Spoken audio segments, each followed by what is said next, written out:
Good evening, friends. I'm Dr. Ramesh, Chief of Critical Care Medicine, Continental Hospital. On behalf of Continental Critical Care team, I welcome you all for this online webinar session of fluid therapy. You all know about the harmful effects of the fluid administration in cases of excess, like pulmonary edema, cardiac dysfunction, cerebral edema, abdominal increase in abdominal pressure, intracranial pressure. So very commonly we come across the prescription of fluid by the surgeon or a physician as a standard 100 ml per hour IV fluid prescription, which is not correct.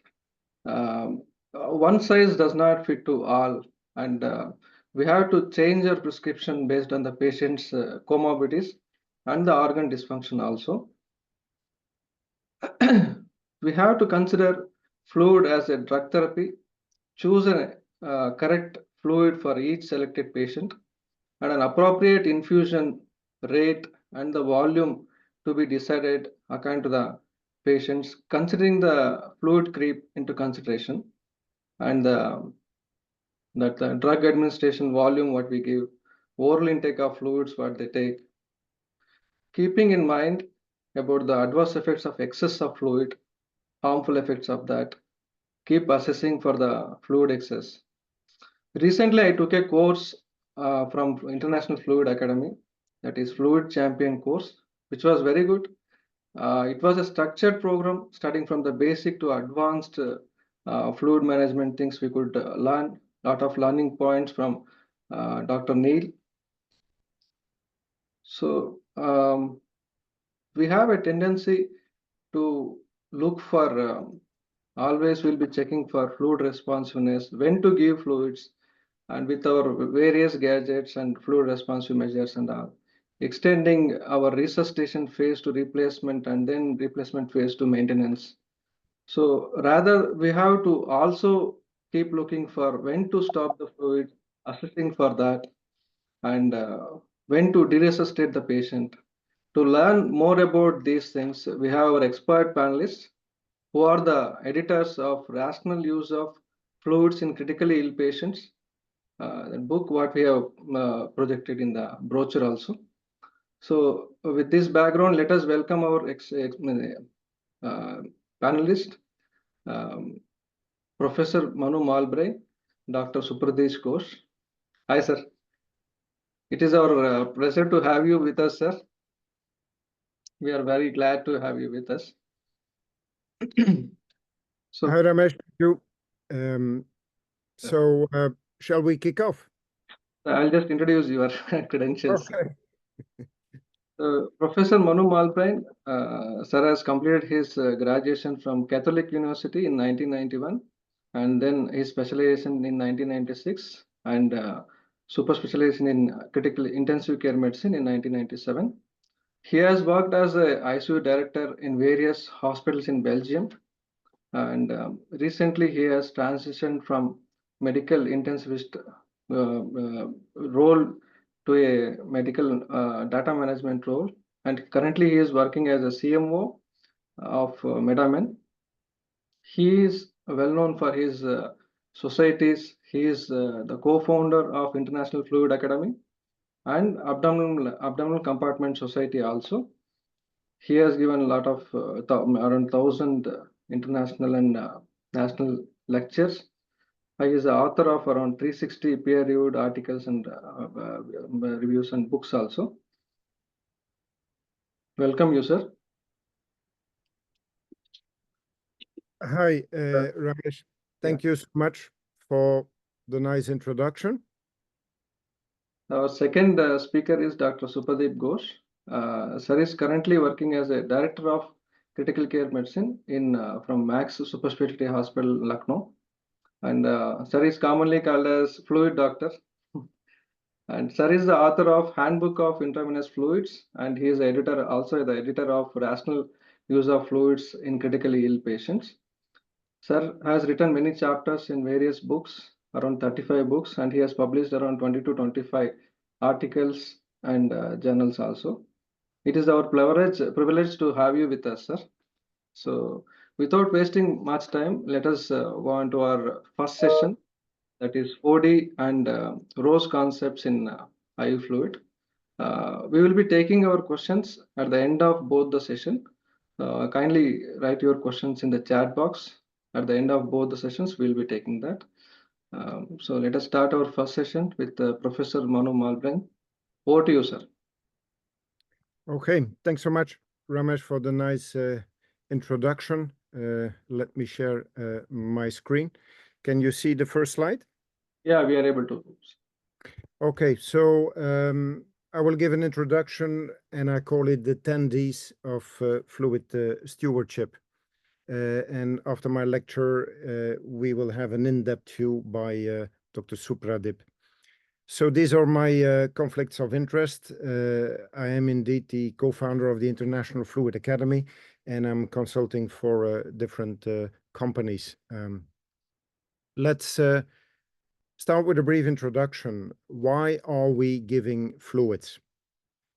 We could give fluids to improve stroke volume, or we could give fluids to promote tissue perfusion. Obviously, it's for both reasons, but we need to start by improving stroke volume and cardiac output so that the oxygen-rich blood can get to the organs. So it's all about the macrocirculation, the heart pumping the blood, and the microcirculation, where the oxygen needs to be uptaken. And we know that sepsis is a time-critical emergency.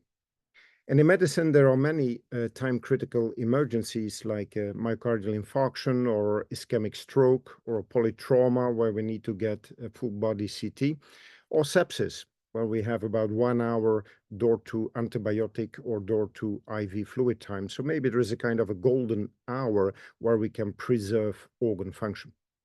So the idea of giving fluids comes from the blue stage of spasmodic cholera, where LATA show that these patients are extremely hypovolemic and fluids are life-saving. Yet, if we give fluids, we can have an increase in cardiac output, but already after half an hour, this increase will fade away. So fluids have short-lasting effects. And from the Andromeda trial, we saw that after 4 hours from the initial more than 50% who are fluid responsive, only 4% remain fluid responsive. So the reason we give fluids is to treat patients with acute circulatory failure, to improve tissue hypoperfusion, but only in patients who are fluid responsive, fluid tolerant, and have no risk for fluid accumulation syndrome, FAS. FAS is a syndrome. It's not a disease. It can occur within many disease states or conditions. Yet, many of our surgeons and anesthetists, also critical care physicians, don't pay enough attention to perioperative fluid accumulation syndrome. Let me illustrate with a typical case of a patient admitted to the ICU after abdominal sepsis, perforated viscus, blood pressure is low. Let's give a bag of saline. CVP is low. Urine output is low. Maybe passive leg raising test is positive. And at the end of the day, the patient may have received a couple of bags of saline. Why is that? It's kind of a reflex. Whenever something goes wrong, some fluids should be good. But if we look at a patient on day 2, we see the abdomen is distended, as Ramesh alluded to. Abdominal hypertension is associated or as a consequence of fluid accumulation, and the creatinine is increasing. And by day 4, we see a CVVH machine because urine output drops and there is a positive cumulative fluid balance. As a real case, one of my first in the ICU 25 years ago, on day 7, there was sudden cardiac arrest because of secondary abdominal compartment syndrome due to fluid accumulation. So we know intra-abdominal hypertension is a killer. But the question is, did we do everything to prevent fluid accumulation syndrome? And are we shifting our mindset and are we thinking fluid stewardship? So for that purpose, the Fluid Academy was founded about 13 years ago with some colleagues from France, UK, and Belgium. And the mission statement is to promote research, to foster education on fluid management, organ function support, thereby hopefully improving survival of critically ill patients. So it's all about education, research, and collaboration, as we are doing here today together with the colleagues from India. On the members portal, we have over 4,000 members. We have a very active website visited by more than 1.2 million unique visitors. And the reason I got interested is when I was a medical student, I exactly received 0.0 hours of education and training. Yet, one patient in 5 will suffer from complications of inappropriate fluid management that may be either too little fluids or too much fluids. And that's why we should look at fluids in the same way as we look at antibiotics. And you all know antibiotic stewardship, where we have the 4Ds: the drug, the dose, duration, and de-escalation. So how about the knowledge of healthcare providers on fluid management, fluid composition? The knowledge is poor. In this survey conducted in over 1,000 healthcare providers, the average score was 46%. So we did not pass the test. And with the Fluid Academy, when we have these meetings and we do interaction with the audience, so this is one of the questions: what is the ideal maintenance solution? The majority says it's an isotonic solution, maybe glucose with plasmalite, whereas the correct answer is a hypotonic balanced solution. So we're humans, we make mistakes, and to err is human, but let's forget the mistake and remember the lesson, which is about maybe breaking some bad habits when it comes to fluid choice and fluid management. For that, the Fluid Academy tries to support you with some guidance on fluid management in sepsis, fluid stewardship, in the perioperative phase, in COVID patients, in patients with abdominal hypertension, and we also support original research like the Mimosa and Topmast study we conducted to look at different maintenance solutions, isotonic and hypotonic ones. And the most recent paper was the multidisciplinary expert panel report, which helps you how to start and implement fluid stewardship in your hospital. As alluded to by Ramesh, I'm very proud and happy to have had this opportunity to write together with Supradip and other colleagues this book that is already download accessed more than 1 million times, which tells me two things. First, when it's for free, people like it, of course, but it also tells me that there is still a huge interest to learn and understand more about fluid management in the critically ill. So with the IFAT Academy, we are going abroad, and after COVID, we started touring again, and we had a meeting in Indonesia, and recently this year also in Dubai. And hopefully in the future, we will have an IFAT meeting in India. So the 10D framework is about the definitions. We need to speak the same language. Diagnosis: what is hypovolemia? What is fluid responsiveness? The distribution: every fluid will be lost to the interstitium at some point. D4 is the drug, D5 the dose, D6 duration of treatment, D7 de-escalation. Documentation is: look what you are doing. Look at your issuing and consumption of fluids. Start with diligence. It's a beautiful English word for carefulness of treating fluids as drugs. And the discussion should go on leadership and change management. So I will focus a little bit on de-escalation and de-resuscitation with the ROSE concept. And when we have D1 to D10, you multiply D to the power of 10. And this is what I should call fluid stewardship. This is what we should be doing in the ICU in the hospital. So let's start with the definitions. And this is the first chapter. It's about 40 pages of just a list of definitions. Fluid balance, we know, is the sums of the ins and the outs the nurses calculated, but there is nothing so difficult as a correct daily fluid balance. Fluid overload used to be an all or none phenomenon with a cutoff value of 10% of fluid accumulation. Early adequate goal-directed fluid management, what we know from surviving sepsis guidelines, is the average 30 ml started within the first 3 hours. Could be too much or too little for some patients, so one size probably does not fit all. Late conservative fluid management is 2 days consecutively of a negative fluid balance within the first week. And then late goal-directed fluid removal is what I would call de-resuscitation, is the active removal of fluids. So when a patient gets fluid overloaded, hypervolemic, hyperhydrated, he will have peripheral edema. Because of hydrostatic forces, hypervolemia will always result in peripheral edema, but the opposite is not true. It's not because you're edematous that you're fluid overloaded or hypervolemic. So maybe we should avoid the term fluid overload, as it for some means hypervolemia, and it's a different topic. Everything you need to know is in this open access paper on deresuscitation. And this is the last publication, which is about fluid accumulation syndrome.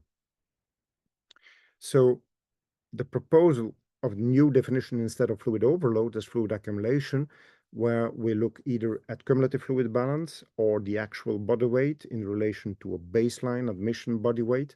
And when we are talking about fluid accumulation, we talk about an increase in extracellular water, whereas hypervolemia is the intravascular fluids, and these are different terms. So fluid accumulation syndrome could be any percentage, should not necessarily be 10% of fluid accumulation with end organ failure related to the fluid accumulation. As we talked, it could be pulmonary edema, could be intestinal edema, could be venous congestion in the kidneys, and so forth. This is the visual abstract of the latest paper, and I invite you also to have a look and download it. It's available under the open access. There are many more definitions, but for time's sake, let's move on to D2, which is the diagnosis. While we know that hypovolemia is bad because there is a convective problem, oxygen can't get to the tissue. Hypervolemia may be worse because there is a diffusion problem and oxygen can't get to the tissues either. And intra-abdominal pressure, one of my favorite parameters, vital signs may increase. That's why the prediction of fluid responsiveness, and you should only give fluids if the patient has circulatory failure, tissue hypoperfusion, and is fluid responsive, is important. And in this review written with Xavier Michael Pinsky, we give an overview of the different fluid responsiveness tests, like the passive leg raising, that you can use. So when a patient is fluid responsive, it doesn't mean he's hypovolemic. The preload can either be very low or very high. And when a patient is fluid overloaded, there can be peripheral edema that is very pronounced or very little. In between is a new concept, which is referred to as fluid tolerance, which is the maximum amount of fluid that can be given without causing harm. So when a patient becomes fluid unresponsive, when there is venous congestion, hypertension, patient is probably fluid intolerant. And the relation between fluid responsiveness and fluid tolerance or venous congestion determines the risk for fluid accumulation syndrome. But to complicate things, in the study by Philip Roller, who was the first to coin the VEXUS score, they found that also in patients who are fluid responsive, there may be venous congestion, grade 1 or 2. So being fluid responsive doesn't mean that you're fluid tolerant. And that's why the fluid status matters, but there are lots of myths and misunderstandings. Not all septic patients are hypovolemic. They may just be vasoplegic at the very beginning. And this is nicely illustrated in this video, where vasopressors could increase the stressed volume by recruiting it from the unstressed and thereby improve venous return. So early vasopressors may be beneficial in patients with vasoplegia and sepsis. As I told you, peripheral edema doesn't mean that diuretics are needed, and because the patient is hypovolemic or a low preload, we should not give fluids, because fluid responsiveness is the natural state. We are all fluid responsive as we speak, so being fluid responsive doesn't mean that fluids are needed. It doesn't mean that you're hypovolemic, and it doesn't mean that you're fluid tolerant. So fluid responsiveness, volemia status, and fluid tolerance are three separate terms that can be that can occur in any combination. So we give fluids to improve stroke volume. This will result in a mean arterial pressure. We have the back pressure at the venous side, CVP and mean systemic philic pressure, and at the level of the organs and the arterioli, we'll have perfusion pressure and organ perfusion pressure. So we have the preload on the one hand, the afterload, and the contractility. But at the level of the organs, perfusion pressure, and in case of abdominal hypertension, abdominal perfusion pressure may be an important parameter. So you have the combination of the forward pressure as well as the back pressure at the venous site. And that's why, like in Holland, they performed studies in sepsis giving vasodilators to increase perfusion pressure. D3 is about distribution. I told you that every fluid is lost after administration, at least at some point. And that's why we need to make a difference between other terms like the osmolality, which determines the tolerability of a fluid, whereas the tonicity or effective osmolality will determine the distribution of the fluid. I told you that the human body is mostly consisting of water. Most of the water is intracellular, 1/3 extracellular, out of which 25% is intravascular. So if I would administer 1 liter of isotonic solution like saline, after 1 hour, about 25% will remain intravascularly. Whereas if I would give a hypotonic solution, this is very good for cellular rehydration, but not for resuscitation in patients of shock. Only 8% will remain intravascularly. So D4 is fluids are drugs. They have indications, contraindications, and potential adverse effects. There are only 4 reasons to give fluids. First is to save lives for resuscitation. And I think balanced crystalloids, isotonic solutions are a good first choice. Routine maintenance is to cover the daily needs of water, glucose, electrolytes.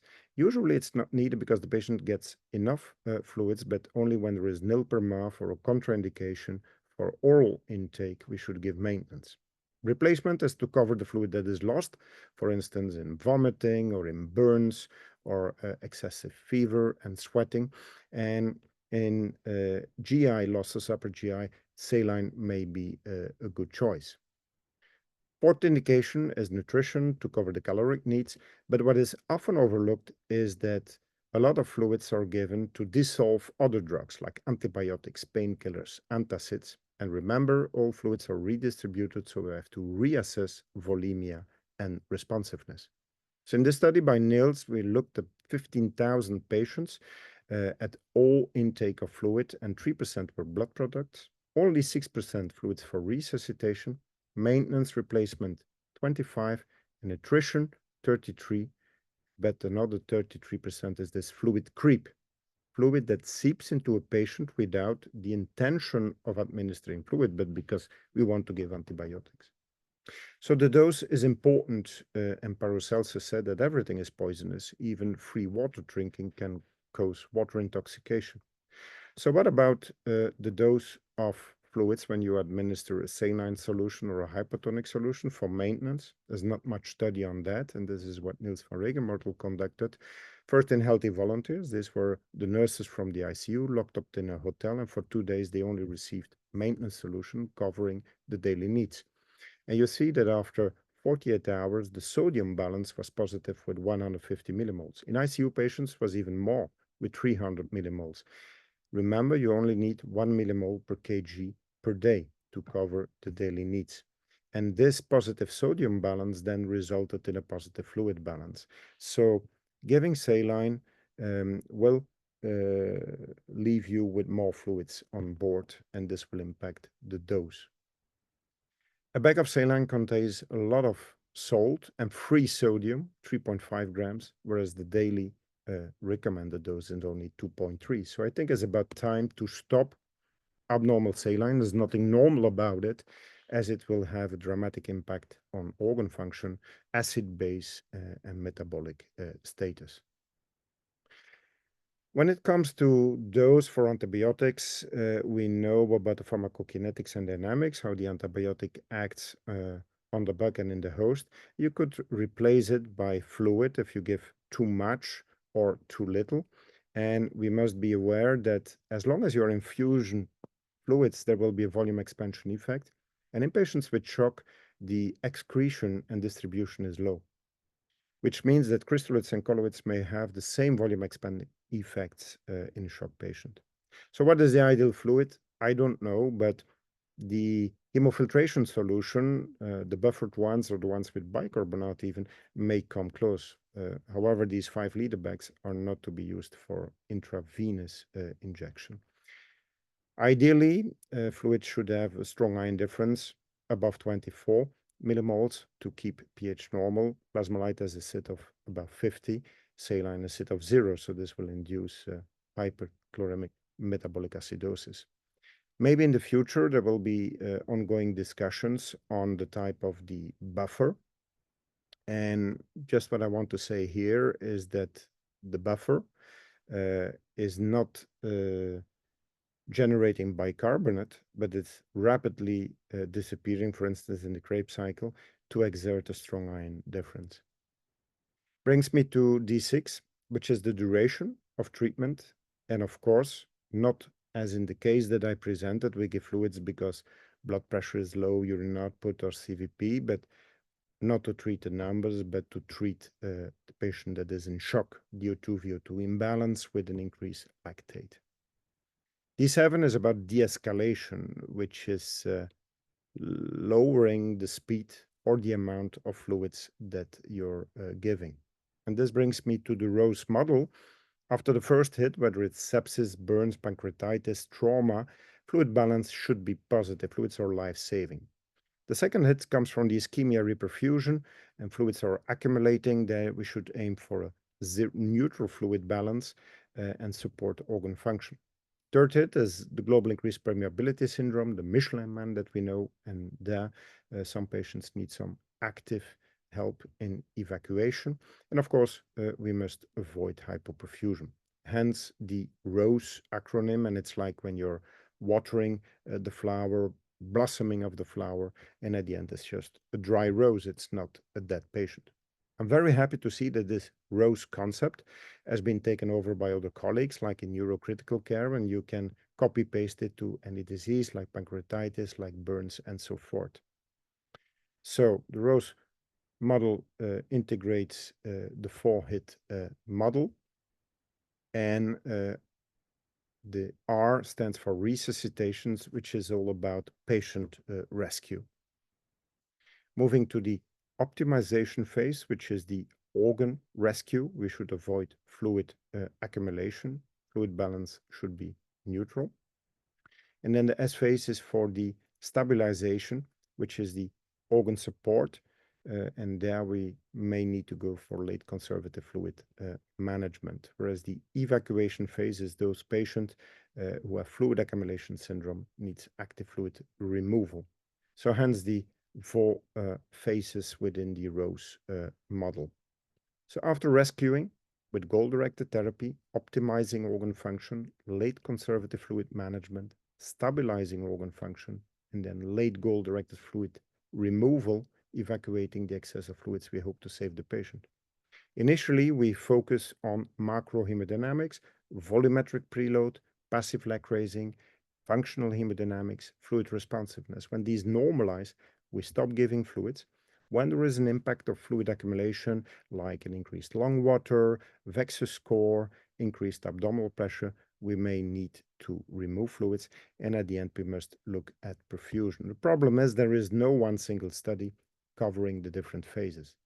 I told you about this paper available under the open access, where we dive a little bit deeper and we give some hints and tips, triggers to start IV fluids when a patient is in shock, to stop when there is, again, fluid unresponsiveness, to start fluid removal when there is fluid accumulation syndrome or this global increased permeability syndrome, and you stop fluid removal when there is hypoperfusion with some triggers. It's important to use the right targets, triggers, safety limits when administering and fluids. And the goal is to avoid this global increased permeability syndrome, which is a persistent positive cumulative fluid balance with capillary leak and organ dysfunction.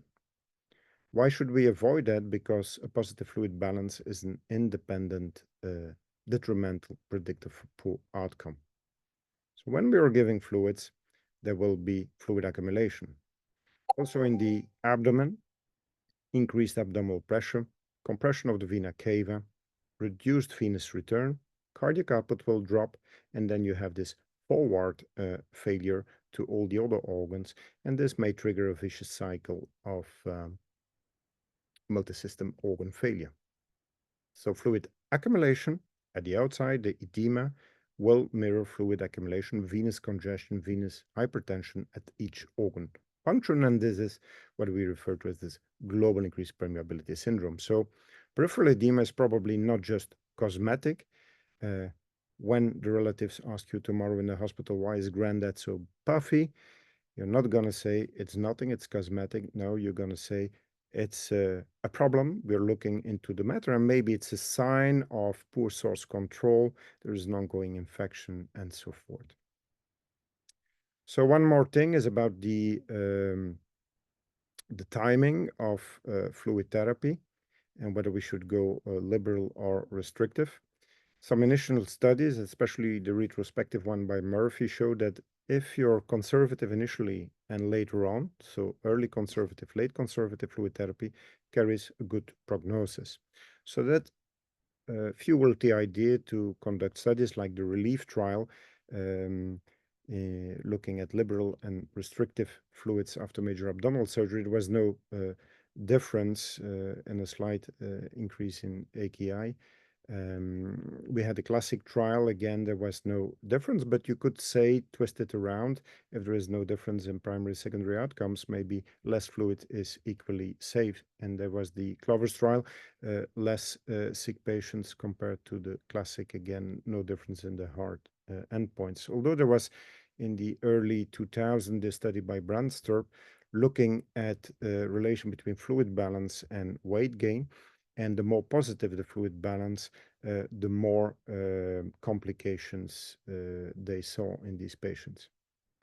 As of today, there's only one study, the RADAR-2, that was able to separate cumulative fluid balance in the two arms. Because the previous one, classic Clovers, if you look at the difference between the restricted liberal group, the difference was not that much. So maybe in the future, we should aim for early adequate fluid management.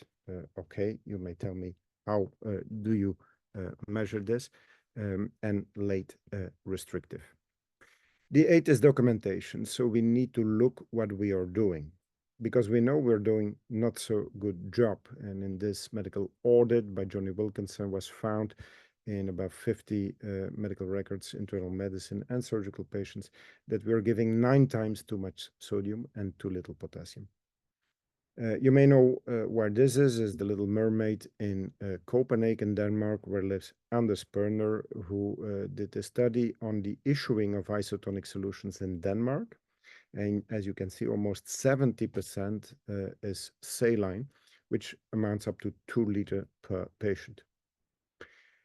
I didn't know either, but this is Beautiful Five in Scotland, where lives Marsha McDougall, which is one of the first to implement the NICE guidance in the hospital. And by doing so, they reduced saline use.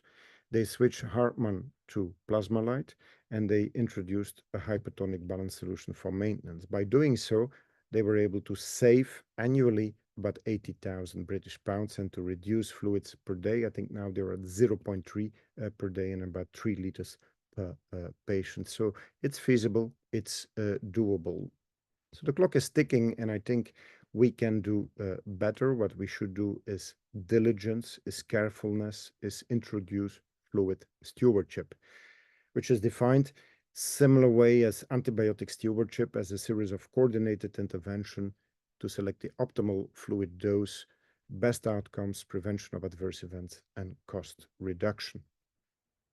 It's about the right fluid in the right dose, right duration, indication, right patient at the right time. So the last point is discussion, and I told you this is about leadership, is about implementing fluid stewardship, about driving change and transformation in the organization. This is summarized in this open access paper, where it's important to identify the clinical leads and to establish a fluid stewardship core team in the hospital to do baseline measurements, to the knowledge testing, plan for the strategy, the guidelines, and then prepare for the change. So to wrap things up, ladies and gentlemen, I hope I convinced you, and this is the magic formula, which stands for late goal-directed fluid removal only when the patient has fluid accumulation syndrome, global increased permeability syndrome, is fluid unresponsive, is fluid intolerant, has venous congestion on Vexus score, has a normal lactate, normal tissue perfusion, and a patient may have a low dose of noradrenaline. And if he fulfills this, then maybe it's worthwhile to de-resuscitate. So I hoped I convinced you that IV fluids are not just innocent bags of water. They are not. They are real drugs. They come with indications, contraindications, and potential adverse events. Having said that, I invite you to join the International Fluid Academy and to sign up for the Fluid Champion course. Thank you for your attention.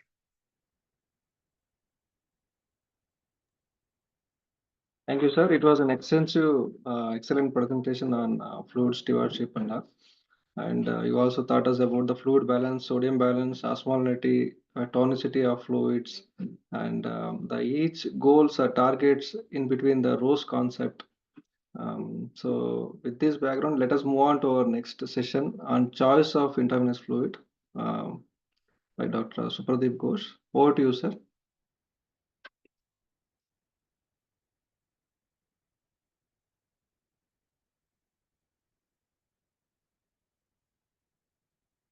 Yes, mute is on.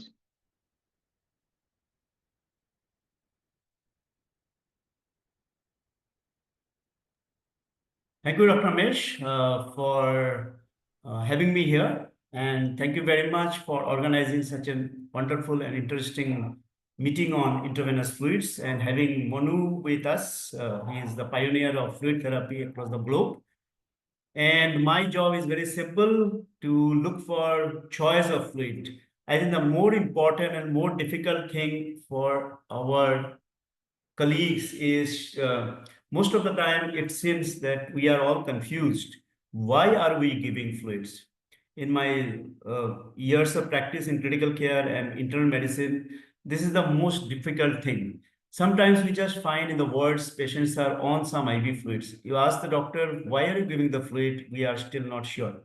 So mostly we give, this paper has already been quoted by Manu in his lecture. This why are you giving fluid? Are we giving fluid for resuscitation, for the purpose of maintaining the hypoperfusion or the perfusion of the organs to improve the cardiac output? Are you giving the fluid for maintenance purposes to maintain the fluid balance or for electrolyte balance? Are you giving for replacement of volume?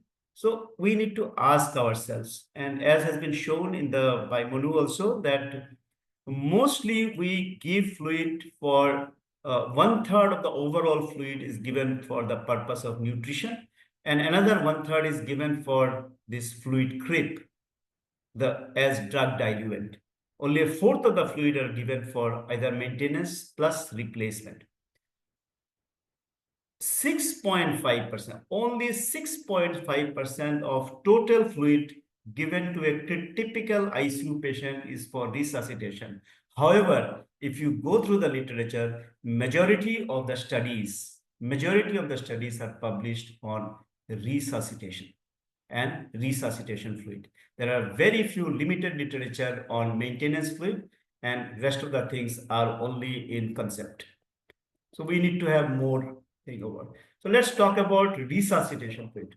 It's a typical case scenario: 56-year-old female, non-diabetic, hypertensive, with old CVA and residual left hemiparesis, presented to us with a 4-5 days history of fever and evidence of septic shock, with cold extremities, mottled, grade 4 mottling, hypotension, high lactate, high base excess, and we need to give fluid to this patient. So typically, if you go by the ROSE concept or SOSD concept, this comes the rescue phase or the salvage phase. So we need to give fluid, and this fluid will be for resuscitation purpose, for maintaining the perfusion of the organs. Which fluid shall we give? So if you go for the things that we have choice, resuscitation fluid has to be either an isotonic or a hypertonic fluid. Now, isotonic or hypertonic could be either crystalloids. Crystalloids are pure electrolyte solutions, or it can be colloids. Colloids are basically high molecular weight substances which are suspended in crystalloids. If we go for the crystalloids, we have choice like 0.9% saline, the age-old saline, or we have the balanced salt solution, which closely resemble the plasma. Or we also have the hypertonic saline, which are relatively less frequently used as resuscitation fluids. But 3% saline and 7.5% saline are also being used in some parts of the world. Whereas the colloids can again be divided into two groups. Either it's a synthetic colloid or semi-synthetic colloid, or it can be a natural colloid like albumin. Albumin is again available either as a hypotonic solution like 4% albumin, or isotonic solution like 5% albumin, or it can be available in hypertonic solution like 20 or 25% albumin. We have synthetic colloids like hydroxyethyl starch, gelatins, and dextrin. Now, which one to give? Let's find out the evidence available. So if we go for only colloids versus crystalloid debates, we can clearly see from the multi-center crystal study that there is no added advantage of colloids over crystalloids as such. If you take all the colloids together, hydroxyethyl starch, gelatin, albumin, dextrans versus all the crystalloids, there is no difference in terms of mortality. When there is no meaningful outcome difference, what is the point giving some costly drugs? Moreover, we have seen from multiple studies that colloids, especially the synthetic colloids, the semi-synthetic colloids, they produce multiple adverse consequences. As we have seen from the hydroxyethyl starch trials, I'm pointing towards these three large trials, BICEP, 6S, and CHEST. They have clearly shown that resuscitating with hydroxyethyl starch is associated with acute kidney injury, need for renal replacement therapy, increase in the incidence of coagulopathy, increase requirement of blood and blood products. And not only that, we also have more allergic reactions to hydroxyethyl starch. And at least in one study, we have seen the 6S study from Scandinavia that if you give hydroxyethyl starch compared to ringer acetate, there is an increase in death and dialysis dependent at day 90.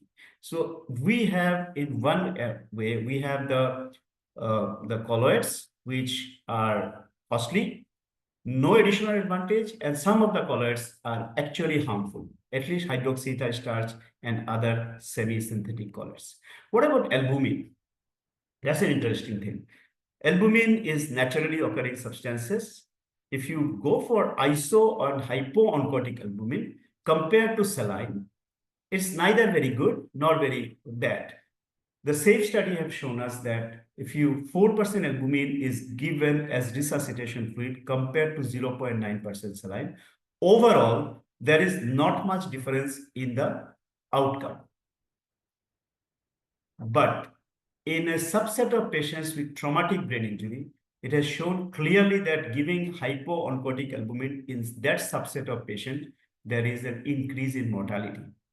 SAFE study follow-up was published in NEJM in 2007. It has shown clearly that not only it increases the mortality in TBI patients, it also worsens the Glasgow outcome scale at 6 months. What about hyper-oncotic albumin? Hyper-oncotic albumin, on the other hand, can actually reduce cumulative fluid balance for resuscitation purpose. It can reduce the cumulative fluid balance, which has been shown in a SWIPE study published from UK and Australia, that it can reduce the cumulative fluid balance. So it may be considered in the optimization phase of Rose concept. May be considered, but we need to have more data, especially for patient-centered outcome, and we need to have cost-benefit ratio, which needs to be confirmed in larger studies. And we also need to consider the effect of albumin and its role beyond the just simple colloid or osmotic pressure in shock in terms of preserving endothelial barrier and as antioxidant properties. So we need more data on use of albumin, especially hyper-oncotic albumin. Overall, if you compare colloid versus crystalloid as resuscitation fluid, I would say big no to all semi-synthetic colloids. HAS is harmful, more AKI, more coagulopathy, allergic reaction, even mortality. and it is dose dependent. The more fluid you give, more hydroxyethyl starch you give, there is increase, and the more severity of the illness is, there is increase in the harm. The same thing can be also extrapolated to other semi-synthetic colloids like dextran and gelatins. Albumin, no advantage of hypooncotic albumin over crystalloids, like 4% or 5% albumin over crystalloids. And definitely they should not be used in patients with TBI or patients with raised intracranial pressure. What about hyperoncotic albumin? Maybe it can be used as it can potentially reduce the cumulative fluid balance, but we need to have more data on the same. Now, what about crystalloids? Now we have choice like 0.9% saline versus various balanced salt solutions like Ringal. In India, we have 3 balanced salt solution available: Ringal lactate, plasmalite, and styrofundins. We don't have Ringal acetate in India. So compared to 0.9% saline, balanced fluid has got some advantage. We all know from our physiology days that when you give 0.9% saline with high sodium content, 154 millicurrent per liter, and high chloride content, 154 millicurrent per liter. So this sodium and chloride will be excreted by the kidney, by the glomerulus, and this high sodium and chloride in the nephron will be picked up as sodium and chloride loss by the macula densa, and that produces tubulo-glomerular feedback, leading to constriction of the afferent arterioles, leading to decrease in renal arterial perfusion. So there is a potential for decrease in renal arterial perfusion and acute kidney injury or potentiation of the acute kidney injury if you give too much of 0.9% saline. And this has been shown very clearly in volunteers data. And also some before and after studies have shown that if you give chloride liberal fluid, means fluids like more saline or albumin in saline solution, there is an increased incidence of acidosis and a potential for renal injury and coagulopathy. Also, in large observational studies, we have seen that 0.9% saline resuscitation in the first 48 hours of septic shock is associated with increase in mortality, and which is also dose related. So more saline you give, more chance of mortality. But have you seen the same thing in the randomized control trial? So far, there are 6 randomized control trials in critical care where 0.9% saline has been compared with different balanced salt solution. Unfortunately, they give different results. But at least in 2 studies, like the SALT-TD and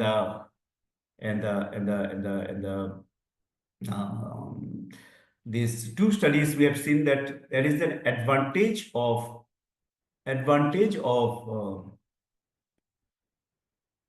balanced salt solution over 0.9% saline.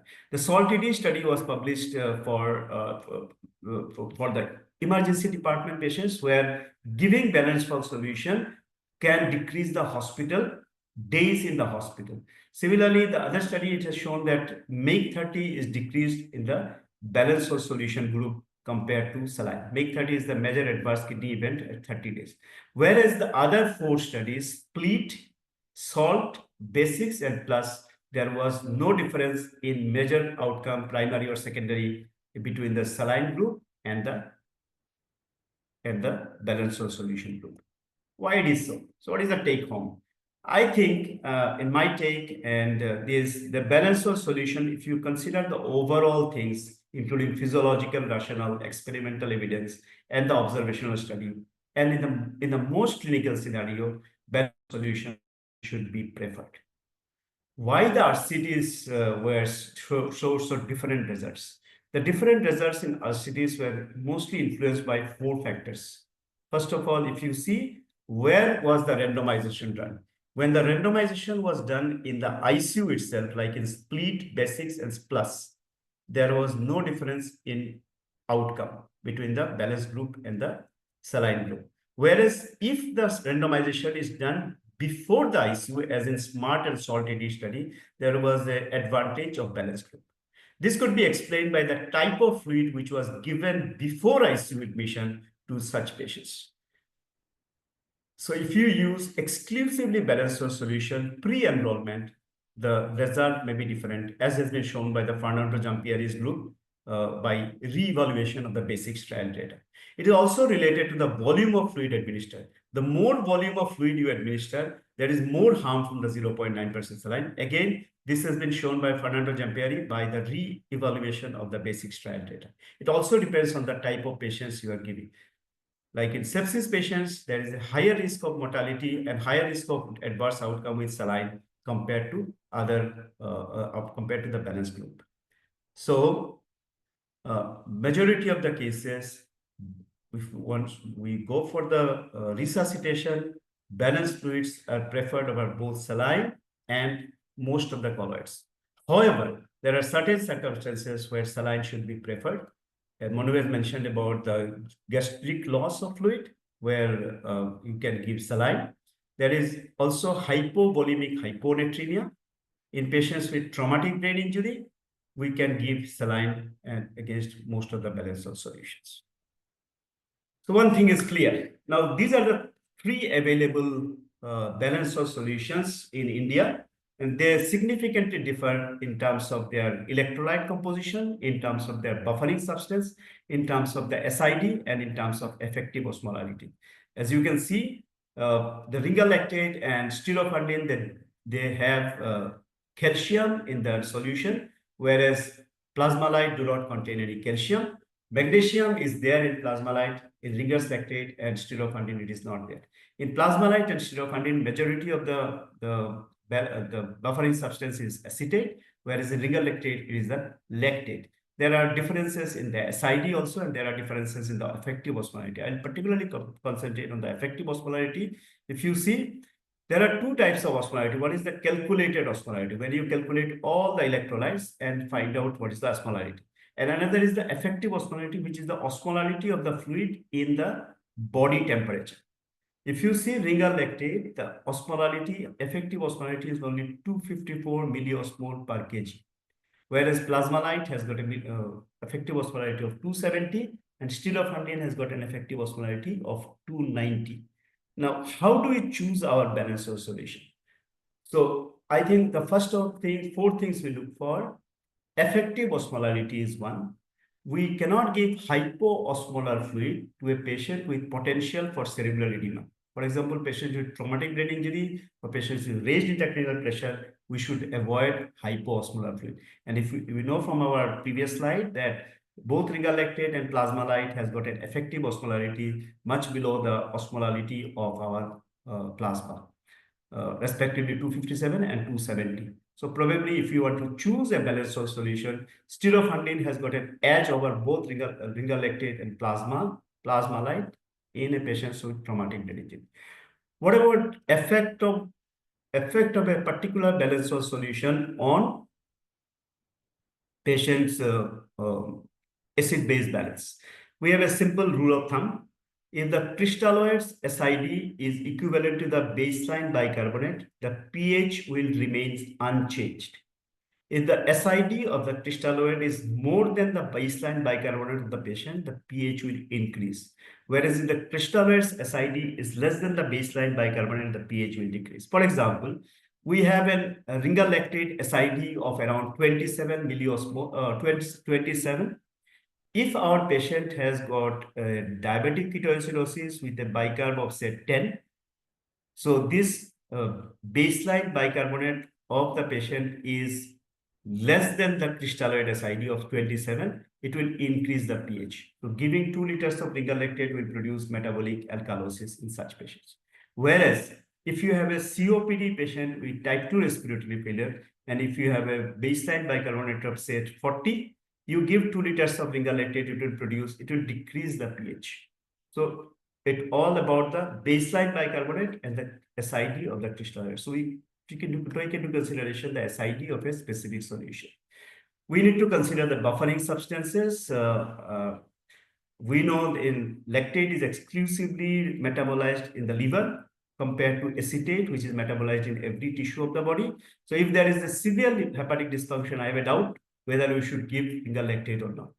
In that conditions, probably it is better to give acetate containing buffer solution rather than going for a ringer lactate. And also we need to consider the availability of the particular bufferings, particular basic the balance of solution and the cost of the balance of solution. In India, the cost of plasmalite is almost 6 times more than cost of lingal lactate, whereas cost of sterophundine is almost 7 times more than cost of the lingal lactate. We need to consider that also when we decide our choice of balance of solution. What about hypertonic saline? There is a beautiful paper published by Pierre Espar and by Hyper S2S trial where they could not find any outcome difference when you give 0.9% saline versus 3% saline. So we need to have more data for this. As of now, in the absence of data, I think there is no point discussing hypertonic saline further. I find this very interesting that when we have to choose a resuscitation fluid when the patient has got hyperkalemia. For example, this patient with 56-year-old female diabetic with pyelonephritis, she had septic shock, and investigation revealed a creatinine of 5.65 with a potassium of 5.53. What shall we choose? Shall we choose 0.9% saline or shall we choose balance of solution? The answer most often than not comes that we should use 0.9% saline in such patients because balance of solution contains 4 or 5 milliequivalent of potassium per liter of fluid. But unfortunately, that's a misnomer concept. Because of the rapid dilution of potassium, this balanced solution doesn't increase the potassium in the plasma. Moreover, as we know, most of the balanced salt solutions have high acidity, so they mostly alkalinize the extracellular fluid.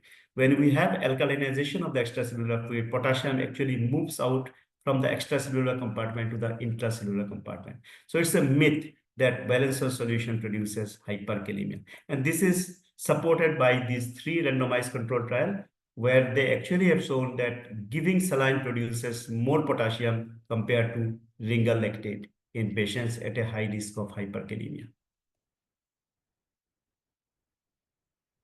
Another situation is very common. 48-year-old male presented to us with post-operatively, and now he's clinically hemodynamically stable, but surgeon have planned to keep him nil by mouth for 48 hours. So we need to plan for a maintenance fluid, and what should be our choice of fluid?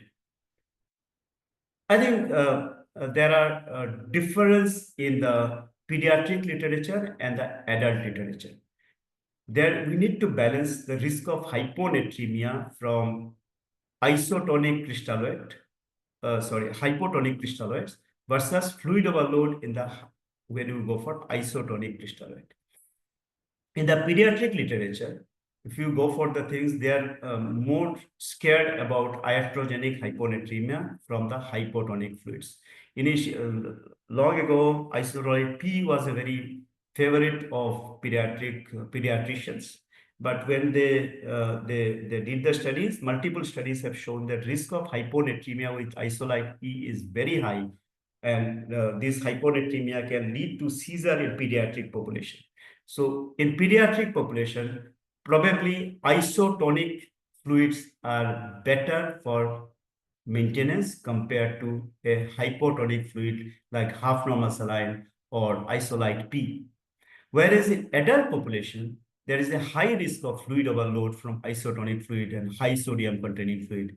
So to minimize the risk of hypervolemia, fluid overload, and probably a hypotonic low sodium containing fluid is preferred compared to an isotonic fluid. As Manu has also mentioned about the topmost trial, this has shown clearly that if you give more isotonic fluid, there is a more risk of fluid overload in adult population. So ladies and gentlemen, in pediatric population, go for isotonic fluid, isotonic maintenance fluid, whereas in adult population, go for slightly hypotonic to 0.18% saline plus dextrose plus potassium as a maintenance fluid. So I think I'll prefer something like isolite M in our patients population, or we can go for half DNS or 0.18% saline plus 4% dextrose along with potassium as a maintenance fluid in our patient population, in adult population. Thank you very much for your kind attention. I'll be ready to take any question if you have.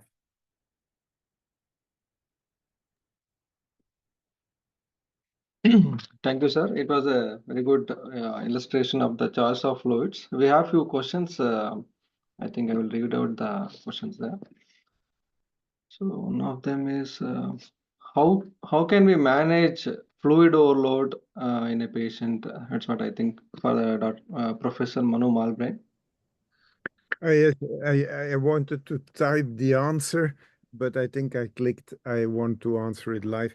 Now, I just would like to link towards the open access paper on fluid accumulation syndrome, where we have the management, which first, of course, is prevention, so fluid restriction, if possible. Then we have the care for these patients, optimizing perfusion pressures, maybe early vasopressors, and then the definite cure if preventive measures are not working is to do furosemide stress test, maybe loop diuretics or combination of diuretics and then mechanical removal, either or not in combination with venous compression stockings if there is a lot of peripheral edema. So in the review, we give a stepwise approach how to diagnose and how to manage fluid accumulation syndrome. Prevention, of course, is the best option. Yeah, I think second question there, Master, by Ayush Chawla.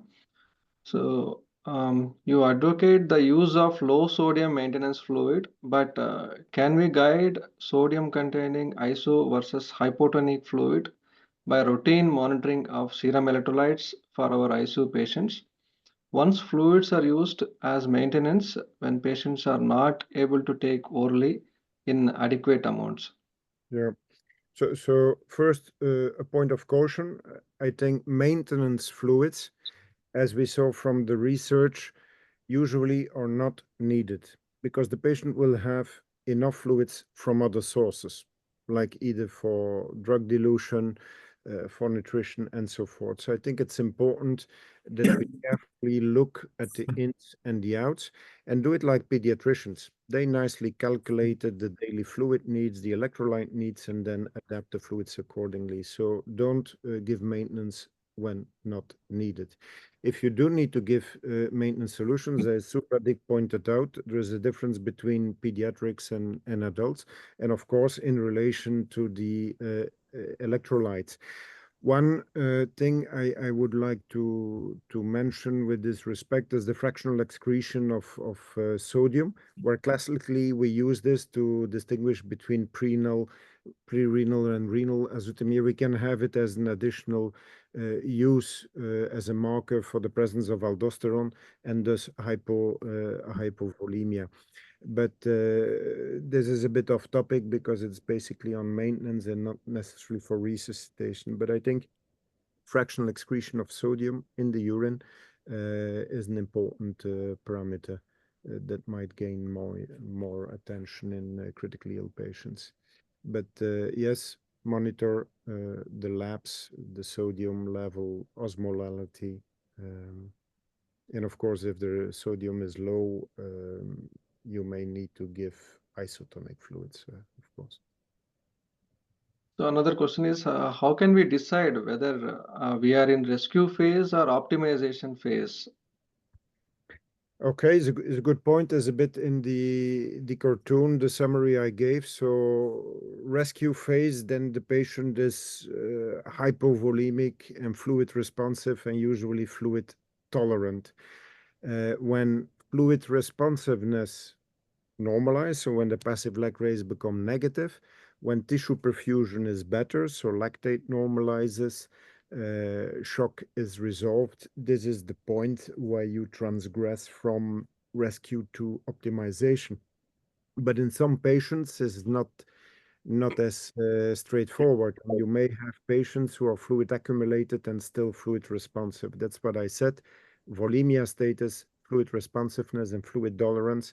You need to look at them independently and then always check the benefits of fluids versus the risks of fluid accumulation. If the patient has a high lung water, is on 100% of oxygen, then I think it would be wise to focus on lowering lung water, early presses, maybe CVVH, rather than giving more fluids. So there's not a clear line between resuscitation optimization.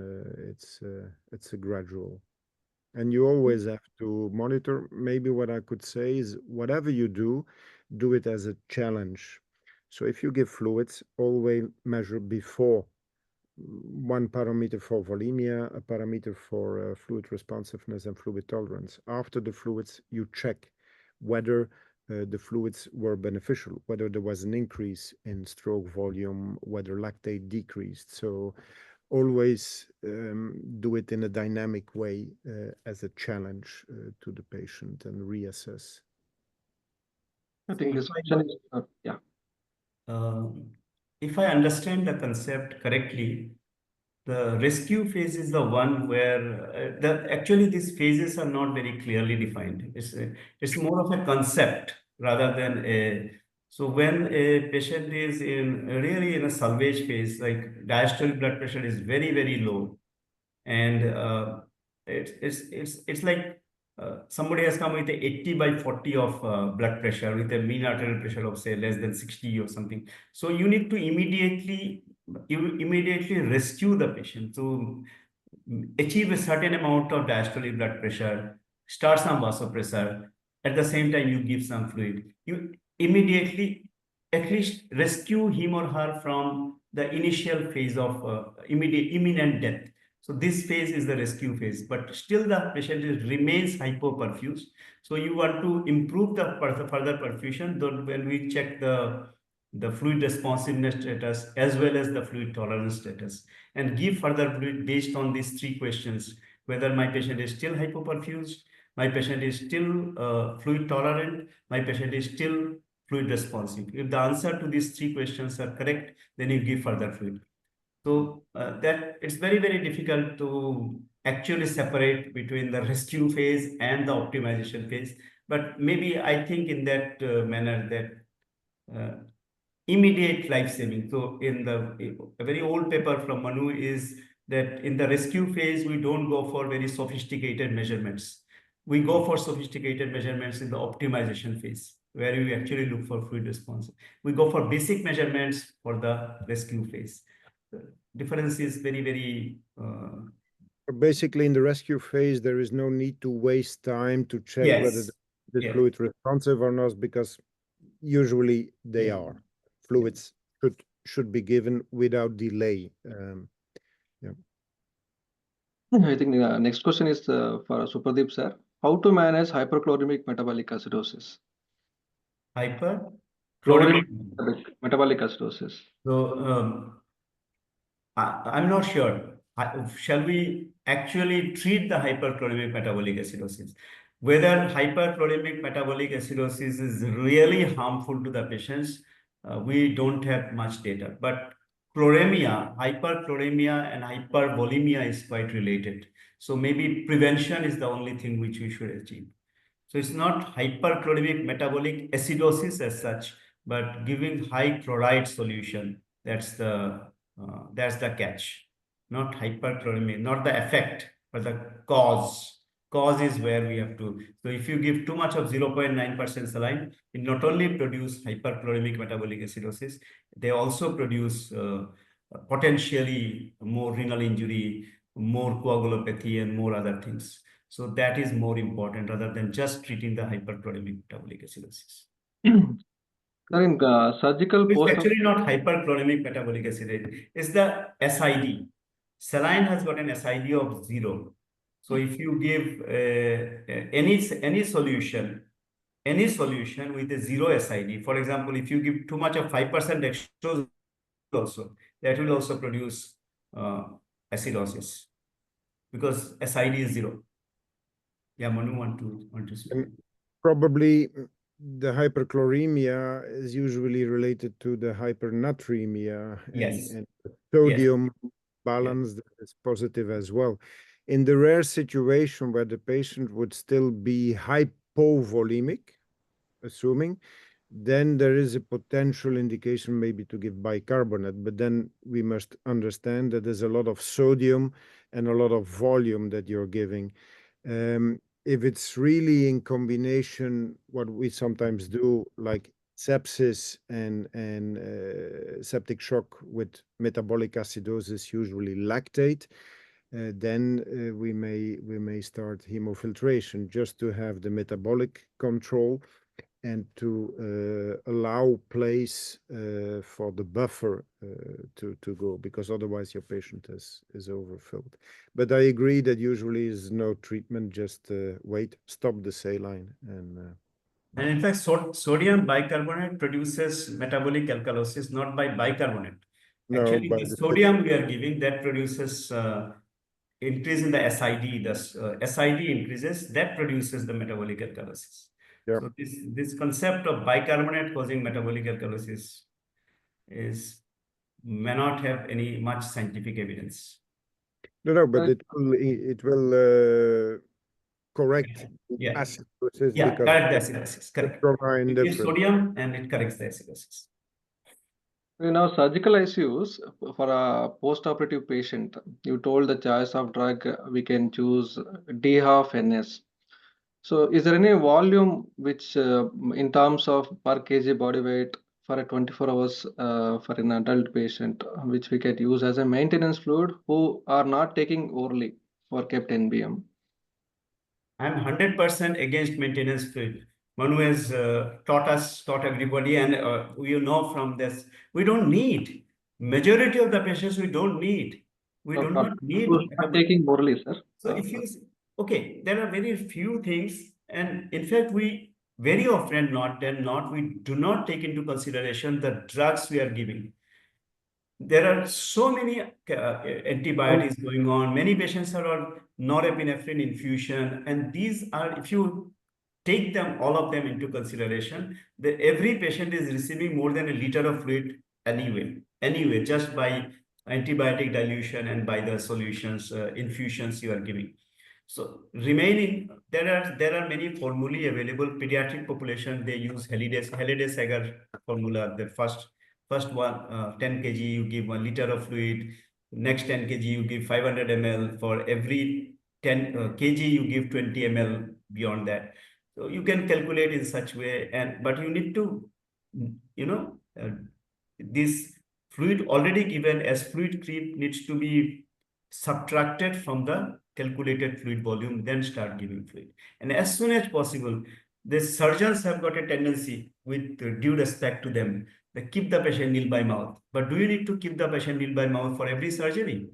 Do you need to keep them nil by mouth for days together? They maybe need to, till the time the general anesthesia effective. So we need to convince our surgeons that, okay, this patient can be given orally, and this patient at least can be given through some enteral feeding. So, and if they are not convinced, then of course we can give some maintenance fluid, but we need to calculate it, and we need to subtract the volume of fluid we are giving through the fluid creep. And if they need a number, I would say 25, 30 ml per kg per day. So just to have an idea, and this is the sum, as you correctly mentioned, of all So does fluids. is it same for the obese patient also, more than 80 kilos or 90, 100 kilos, or will it change, sir? Yeah, I think the maximum is put at 100. So to top it at 100 kg. So one more question we have.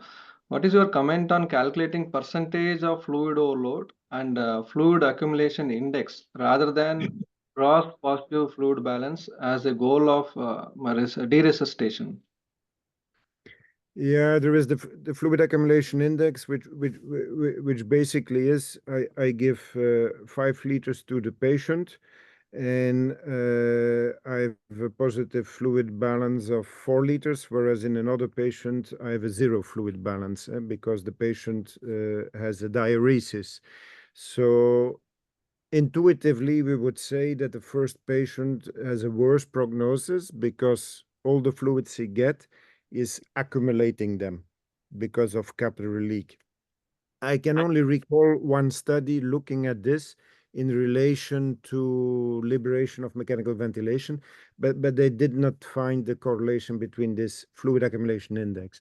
What I would say is in the magic formula that I mentioned, fluid accumulation is one thing, but it's very difficult to calculate exactly because cumulative fluid balance done by the nurses is full of error. Daily body weight in the ICU is full of error. So we really don't have a good gold standard. You could go for bioelectrical impedance analysis, looking at body water composition, volume excess, but we are lacking good data on that. Nevertheless, the studies published so far on cumulative fluid balance link it independently to morbidity and mortality and worse outcomes. On the other hand, studies limiting the fluid balance, so the restrictive ones, all these big trials have not shown any difference. So I would say fluid accumulation is one thing. Then you have global increased permeability syndrome, you have venous congestion, you have the fluid intolerance, you have need to have normal tissue perfusion, normal lactate. So all these conditions need to be there before you think of de-resuscitation, which is also a treatment, and you can do it too fast, too pronounced, too little, too late. So most of the patients will evacuate the excess of fluids that we are iatrogenically giving them after a couple of days. When source control is right, the initial insult is well treated. So if there is no problem of the accumulated fluids on oxygenation, on abdominal pressure, on ileus, on kidney function, then wait and see. Wait and see, because the patients will probably evacuate themselves. If not, then you could think of de-resuscitation, and a test that we usually do is a frusemide stress test, which is initially used by nephrologists in patients with acute tubular necrosis to see whether the patient is at risk for AKI and renal replacement therapy. So you give 1 milligram of furosemide per kg as a bolus. You wait 2 hours. If urine output is 200 or above, patient passes the test and is probably ready for the resuscitation. For Supradip sir, what is the fluid of choice for post-renal transplant patient who are having almost 1000 ml per hour of urine output? In the recent recommendations, somewhere I read that balanced solvent solutions are preferred over the normal saline. What is your take on that, sir? So as I have shown these 3 randomized control trial, one of them was from India, and all the 3 trials have shown, compared to the doubts in our mind is whether by giving balanced source solution will produce hyperkalemia or not. And they compared renal lactate with 0.9% saline in post-renal transplant patients, this particular scenario, and they found that renal lactate is actually better in terms of potassium things. 0.9% saline by producing metabolic acidosis, this so-called hyperchloremic metabolic acidosis. It can actually draw the potassium from the intracellular compartment to the extracellular compartment, and can potentially produce more hyperkalemia compared to balanced source solution. So I think I'll go for balanced source solution in such patients. So another question is, any specific deresuscitation protocols for a case of pancreatitis with fluid accumulation, as it can accumulate in the pleural fluid and ascites? And So one thing is we should separate de-resuscitation from resuscitation. What I see very often is patient is undergoing active resuscitation in acute pancreatitis, and at the same time simultaneously some people are giving albumin infusion along with Lasix. That's probably is not very scientific. So when you are resuscitating, Manu has clearly shown, and we know from the data that when the patient is, you are resuscitating the patient, there is no point going for a de-resuscitation. De-resuscitation starts only when patient is adequately resuscitated, clinically better, and many other criteria to be fulfilled, like patient should be fluid intolerant, patient should be fluid unresponsive, low dose of norepinephrine infusion is fine. In that case, you can. So I don't think there is any specific study looking into this particular problem of de-resuscitation in acute pancreatitis, but I think we can extrapolate the data available from septic shock de-resuscitation to this de-resuscitation of the pancreatitis patients. Again, most of the patients, they de-resuscitate on their own, but few patients we need to go for furosemide plus minus albumin. I would rather like to ask Manu, if the patient doesn't have any, doesn't require any renal replacement therapy, would you like to go for this ultrafiltration just for the purpose of de-resuscitation? Well, Just there for was the purpose of de-resuscitation. it depends the underlying condition, and in this pancreatitis, I can imagine a patient with also intra-abdominal hypertension, Yeah. and this patient can be still inflamed, capillary leaking, with intravascular underfilling and extravascular fluid accumulation with a high lung water, a high abdominal pressure, and this may trigger a vicious cycle. So those may be the patients where, although it's not really evidence-based, would give hyper oncotic albumin at a later stage, not initially. So it's shifting from after saving the patient, you have the fluid accumulation, and then you have the lung water, which I think is a good parameter. You can have BIA with volume excess. You can have intra-abdominal hypertension. So those patients we would put on CVVH with hemofiltration for metabolic control, for fluid balance control, even if kidney function is still normal. But only you have to look what organ is affected most and what organ dysfunction carries the highest risk for creating a worse outcome in your patient. So it may be the heart in one day, it may be the lungs, the abdomen on the other days. So it's dynamic. But those are tricky patients. Also in combination with all other means to lower intra-abdominal pressure, to improve abdominal wall compliance, and to reduce intra-abdominal volume. So this patient with ascites may have a paracentesis. We just put a drain, we leave the drain, and every half liter that comes out will reduce the pressure, will improve the perfusion. And I was just in contact with a colleague from India who treated such patient, and we were in touch over WhatsApp what to do. So with a medical management algorithm acting on these points, so reducing the pressure, giving sedation, curarization, maybe giving hypertonic albumin diuretics and CVVH, paracentesis,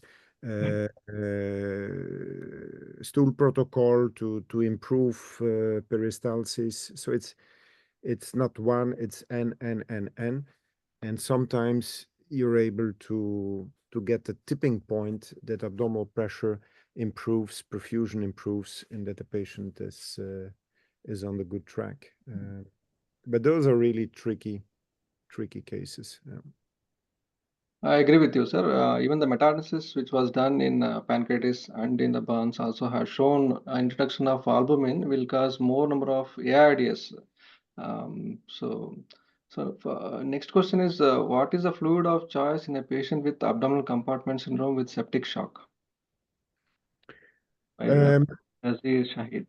Yeah, so that will be the same. So a balanced isotonic solution. It's for resuscitation, and again, as I mentioned, if abdominal pressure is increased, there is some data on hypertonic solutions, just allowing the fluid shifts. If you look at the studies done by Robert Hahn, with hypertonic albumin, because there's all the discussion, will a hypertonic solution shift fluids from the interstitium to the intravascular space, depending whether you're adhering to the revised or the original Starling equation. Whereas in the revised, we assuming that it's the lymphatics that take the fluids back, whereas in the original one we have the filtration and the reabsorption. But anyway, the studies by Han showed that giving hypertonic albumin allows you to increase the intravascular volume. I think it was times 2 or 2.2. So not the 5 times more that we learned Yes. at med school, but still more than what we usually observe as a difference between crystalloids and colloids, which is in practice more a ratio 1 to 1.1 or 1.2, 1.3. Let's say around that. So it's not so that colloids have a much higher volume expansion effect in critically ill patients. But this study in albumin shows that it's able to shift fluids from the interstitium and thereby improve the hemodynamics and allowing you to control the fluid balance and eliminate some of the excess fluids. So also we need to consider the many various other effects of albumin. Just not like newer data are coming from Dr. Ufala from France that yeah, that can actually improve the glycocalyx barrier. But these are very preliminary data that it can actually improve the endothelial function if you give albumin, even in the resuscitation stage, and it can improve the apart from other effects of albumin like antioxidant and other effects. But we need more data for that as of now. 20% albumin definitely has some role apart from de-resuscitation for the resuscitation purposes, especially in the optimization phase when you need to reduce the Restrict. overall volume. Yeah, I think. Yeah. Yet the big trials didn't show any difference. If the Yeah. Albios trial and Albios 2, I think, is finished. We are waiting for the long-term outcomes, but I heard it's not But, very positive. but if you see the LBOS trial was done more in the stabilization phase, not in the initial rescue and optimization phase, more of I- the stabilization phase. So whether to go for to maintain a normal level of albumin, that's a different question. But for the resuscitation purposes, maybe we can have more data, have more trial. What do Moving you on to our think? question, sir. Usually we are AFD can sponsor, Manu, some Sorry?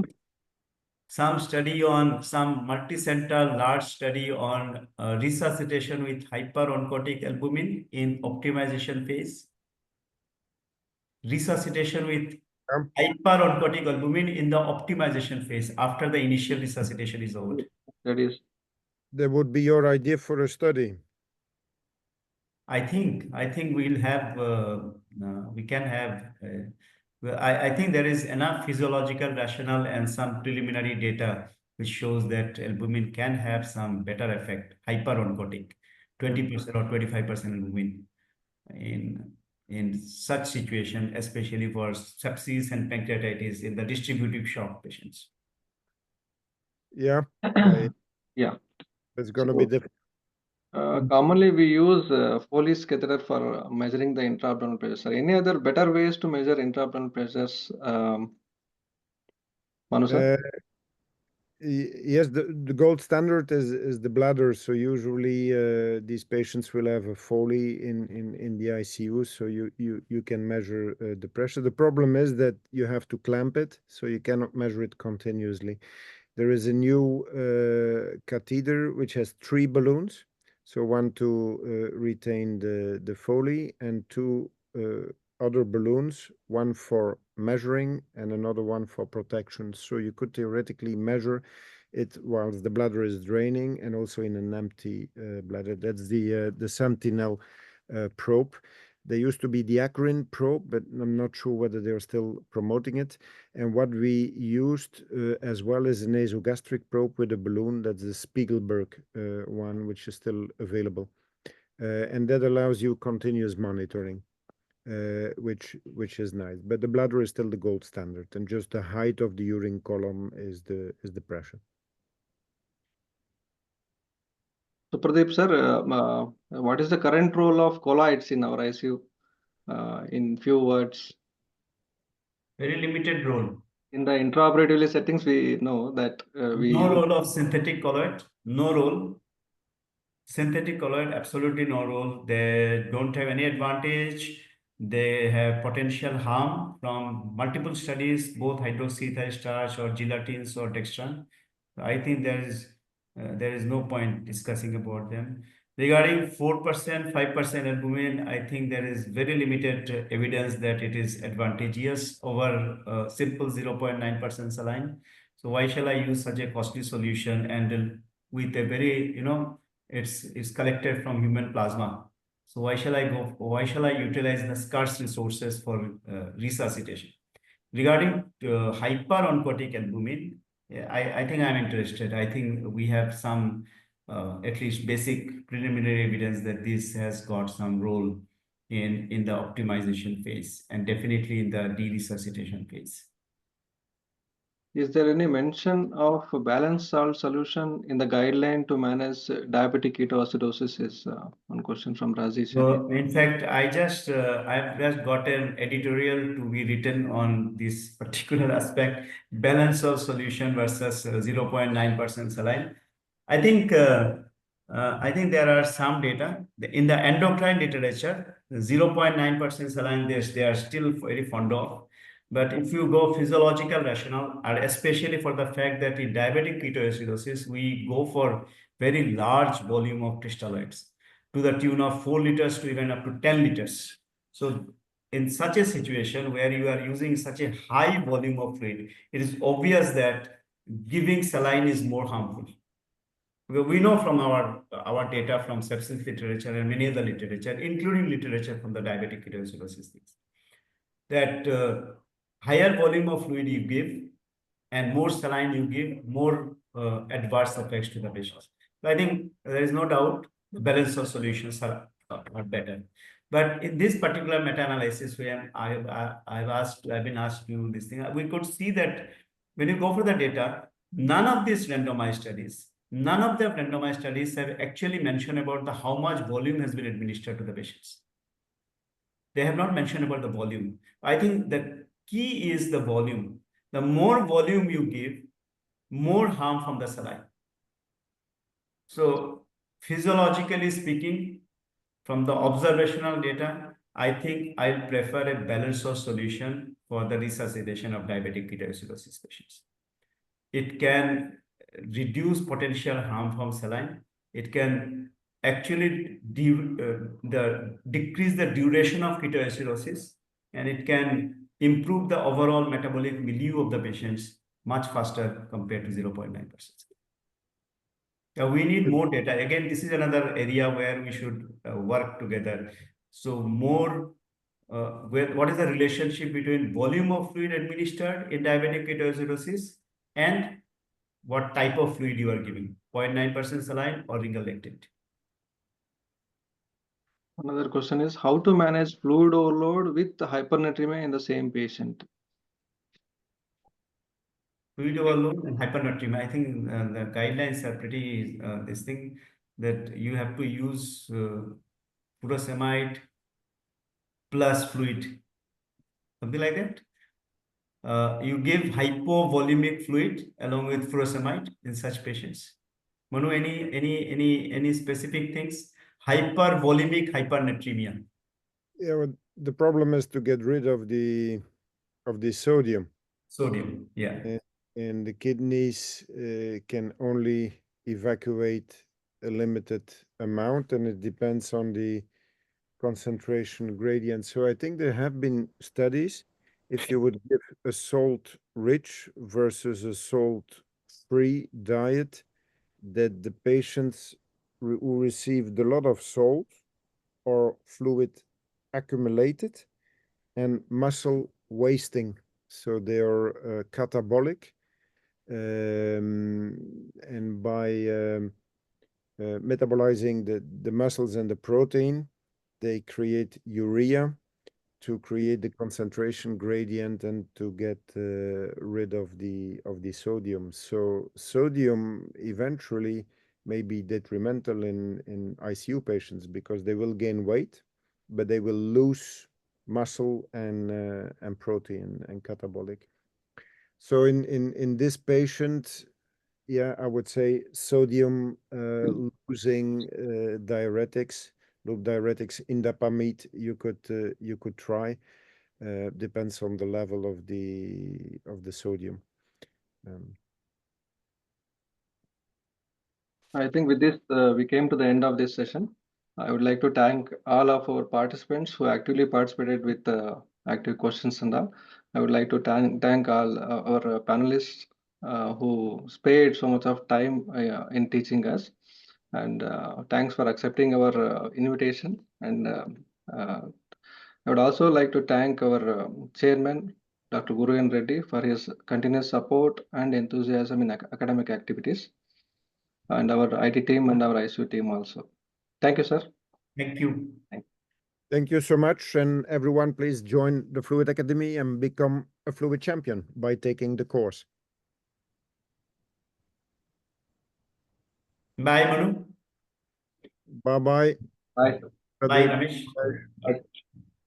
We'll stay in touch. Yeah, Sure. we'll be. Sure.